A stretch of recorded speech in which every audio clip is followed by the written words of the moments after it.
Friends, welcome back. IMF को अपनी जुबान से पलटना पड़ा, ये है भारत की ताकत। चल वीडियो शुरू करते हैं। वीडियो शुरू करने से पहले अगर आप चैनल पर नए हो और आपने अभी तक सब्सक्राइब नहीं किया तो जल्दी से पहले सब्सक्राइब के बटन और बेल आइकन को क्लिक कर लो ताकि आपको हमारे सारे न्यू वीडियोस के नोटिफिकेशन मिल जाए जैसे हम अपलोड करें। अगर आपको वीडियो पसंद आता है प्लीज लाइक एंड शेयर। चलिए शुरू करते हैं। मैं तो ये होप कर रही हूँ कि कौन सी जबान से पलटा होगा कि पाकिस्तान को देना होगा पैसा, पलट गया होगा कि हम नहीं दे रहे उनको पैसा। पहले सारा जो लिया हुआ पैसा उसको सारा वापस करो फिर आगे का सोचेंगे। क्या कहते हो? तो चलो शुरू करते हैं। नमस्कार दोस्तों, स्वागत है आपका हिंदी नॉलेज शो में। तो दोस्तों, भारत ने एक बार फिर से दुनिया की सबसे बड़ी फाइनेंशियल संस्था आईएमएफ यानी कि इंटरनेशनल मॉनेटरी फंड को अपनी जुबान से पीछे हटने पर मजबूर कर दिया है। आईएमएफ ने भारतीय अर्थव्यवस्था के सामने घुटने टेक कर चुपचाप अपने आंकड़े बदल लिए हैं, क्योंकि पिछले एक साल में 4 बार ये भारत के सामने बेइज्जत हो चुके हैं। इस बार फिर से ये एम्बेरस नहीं होना चाहते। वहीं बात करें भारत के पड़ोसी देश चीन की, तो चीन का तो लिटरली भूत उतार दिया है आईएमएफ ने, क्योंकि इनके सारे आंकड़ों को न सिर्फ झूठा बताया है बल्कि इन्हें रद्दी में फेंकने की भी सलाह दे डाली है। लेकिन क्या है आंकड़े और क्या है आईएमएफ की रिपोर्ट, चलिए मैं आपको सारी चीजें विस्तार से बताता हूं। तो दोस्तों, ये बात तो आप जानते ही होंगे कि जो आईएमएफ है ये दुनिया की सबसे बड़ी फाइनेंशियल संस्था है। इससे बड़ी संस्था कोई नहीं है।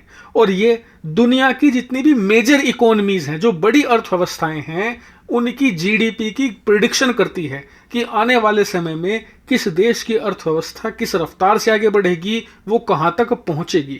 तो पिछले साल आईएमएफ ने कम से कम 4 बार भारत की अर्थव्यवस्था को लेकर भविष्यवाणी करी थी कि साल 2023 में भारत की अर्थव्यवस्था इस रफ्तार से बढ़ेगी या फिर उस रफ्तार से बढ़ेगी। लेकिन आपको याद ही होगा कि चारों बार आईएमएफ ने मात खाई थी, क्योंकि ये बताते थे कि भारत की अर्थव्यवस्था कभी 5% बढ़ेगी, कभी 6%, कभी 6.5%। लेकिन जैसा कि आप जानते ही हैं कि पिछले एक साल में आईएमएफ की हर एक भविष्यवाणी झूठी साबित हुई, क्योंकि आईएमएफ की जो भविष्यवाणी थी उसे भारतीय अर्थव्यवस्था ने, भारत की जीडीपी रफ्तार ने बुरी तरीके से बीट किया। जैसे कि लास्ट आंकड़ा ही देख ले, आईएमएफ ने कहा था कि जो पिछला क्वार्टर गया है यानी कि अक्टूबर, नवंबर और दिसंबर का महीना, इन 3 महीनों में भारत की जीडीपी रफ्तार 6 से लेकर 6.5% रहेगी। लेकिन हुआ क्या? इसका बिल्कुल उलट।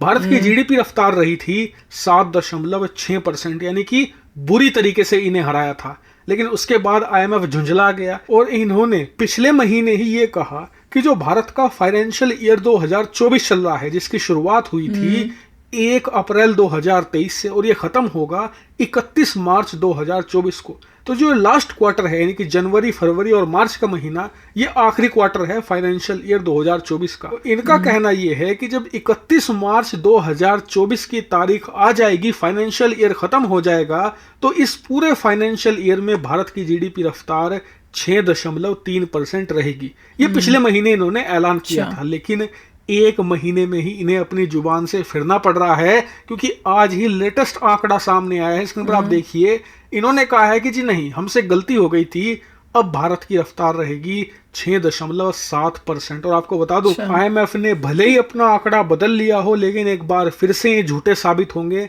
मेरा अनुमान है कि भारत की जीडीपी रफ्तार 7% के आसपास रहने वाली है। इतना ही नहीं, जो आने वाला अगला फाइनेंशियल ईयर है 2025 का, जो कि 1 अप्रैल 2024 से यानी कि इसी साल का जो अप्रैल महीना आएगा उससे शुरू होगा और फिर अगले साल 31 मार्च को खत्म होगा। इस फाइनेंशियल ईयर के भी इन्होंने आंकड़े बदले हैं। अब इन्होंने कहा है कि अगले साल भारत की जीडीपी रफ्तार 6.5% रहेगी, यानी कि भारतीय अर्थव्यवस्था ने अपने दम पर दुनिया की सबसे बड़ी फाइनेंशियल संस्था को अपनी रिपोर्ट बदलने पर मजबूर कर ही दिया। लेकिन दूसरी तरफ बात करें चीन की, तो उनकी तो बिल्कुल बुरी हालत हो चुकी है, क्योंकि आईएमएफ ने चीन के उस दावे को नकार दिया है जिसमें चीन ने कहा था कि इस साल हमारी जीडीपी रफ्तार 5.5% से ऊपर रहेगी। लेकिन आईएमएफ ने कहा है कि ये किसी कीमत पर नहीं हो सकता, आपकी जीडीपी रफ्तार 4-4.5% ही रहने वाली है। कोई चमत्कार भी कर लो तब भी इस आंकड़े से ऊपर जाना असंभव है। उल्टा ये हो सकता है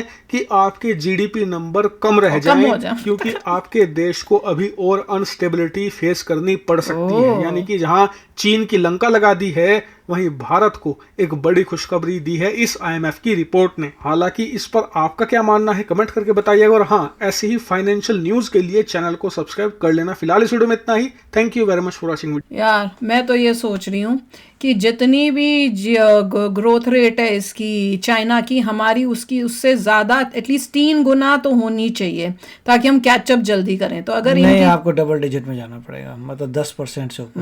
मैं तो उससे भी ज्यादा बोल रही हूँ, क्योंकि अगर इनकी 4 है तो अगर 4 भी लगा लो तो अगर उसको 3 गुना करते तो हमारी 12 होनी चाहिए ताकि हम जल्दी कैचअप कर सकें। एम तो ये होना चाहिए। खुशी की बात तो तब होगी कि भैया हम इनके 3 या 4 गुना आगे हैं, पर अभी आज तक चाइना का जो रिकॉर्ड है मेरे ख्याल से 8.5% के करीब है, तो उससे हमारा तो 10 तक तो होना चाहिए। और नॉर्मी IMF जो है वो कंजर्वेटिव फोरकास्ट देता है। फोरकास्ट का मतलब होता है असम्पशन, कंजर्वेटिव देते हैं। कहने का मतलब बोलते हैं कि इतना मिनिमम होगा आपका, वो कभी भी ज्यादा नहीं कहेंगे, क्योंकि कितने लोगों ने डिसीजन मेक करना है उस चीज पे कि कितना ग्रोथ रेट होने वाला है, तो हमेशा बताएंगे लोएस्ट की उससे ज्यादा हो देन दे आर फाइन। क्योंकि बहुत लोग उनसे पूछते हैं भाई कितना ग्रोथ रेट होगा, तो जितना वो बोले उतना तो मिनिमम उसको अगले को मिलना चाहिए, ताकि उसको नुकसान तो ना पता चले, वो वहाँ इन्वेस्ट कर सके। वो इन्वेस्ट कर रहा है जो IMF बोल रहा है, तो इसलिए IMF कम बोलता है भाई इतना तो हो ही जाएगा, इसलिए वो उस हिसाब से करते हैं इन्वेस्टमेंट्स। और जैसे से कंट्रीज आगे बढ़ती हैं पीछे जाती हैं, वो अपना अपडेट होता रहेगा। क्वार्टरली अपडेट कर सकते हैं, जो कर सकते हैं। जिसको पैसा लगाना है वो तो इन्हीं चीज़ों को 24 घंटे देखता रहता है कि क्या चल रहा है।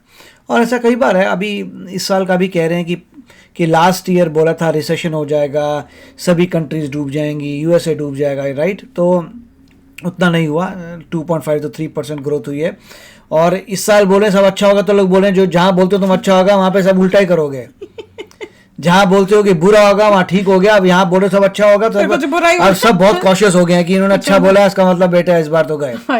तो इसलिए सब ध्यान से रह रहे हैं कि ये जो बोलते हैं उसका उल्टा ही होता है। जनता मतलब लोग जितने रिपोर्टर्स हैं बहुत सारे, वो बार बार इसी बात को कोट करी जा रहे हैं कि ये लोग जो बोलते हैं इट्स ऑपोजिट ऑफ दैट, सो बहुत केयरफुल रहो या फिर ध्यान रखो सबके। राइट। और अगर हमें कैचअप करना है 500% अगर आगे कोई कंट्री है तो उसके लिए आपको डबल डिजिट में जाना पड़ेगा, which is okay. 7% double digit का मतलब कितना? वही मतलब जाने को तो कितना भी जा सकता है, नहीं, मतलब कितना हमें मिनिमम जाना चाहिए? 10% तो करिए, रिकॉर्ड ब्रेक हो जाएगा पूरे वर्ल्ड में कि चाइना 8 to 9% गई थी, इंडिया 10 से ऊपर जा रहा है, तो रिकॉर्ड ब्रेक हो जाएगा। तो 10% बहुत बड़ी बात होती है, उससे काफी कैचअप हो जाएगा। बिल्कुल, क्योंकि अभी तो कैचअप का जिस स्पीड से हो रहा है तो उस स्पीड में बहुत टाइम लग जाएगा। अगर हम ज्यादा तेजी से करें तो कैचअप जल्दी हो जाएगा, और हर मौके का हमें फायदा उठाना चाहिए। मैं तो वेट कर रही हूँ।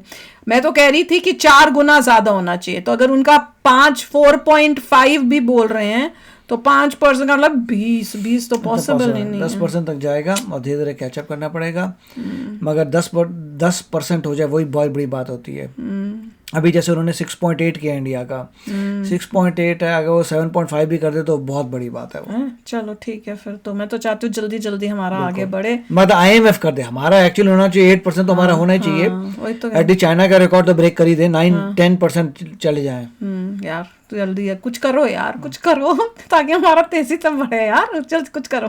तो चलो अभी शेयर करना अपने थॉट्स। चलते हैं, मिलेंगे नेक्स्ट वीडियो में बहुत ही जल्द। Till then take care and bye bye. तो अगर आप मेरे इस चैनल पे नए हो तो जल्दी से सब्सक्राइब के बटन को हिट करो और बेल आइकन को क्लिक करो, ताकि आपको मेरा जब नया वीडियो मैं लगाऊं आपको उसके बारे में जल्दी से पता चल जाए।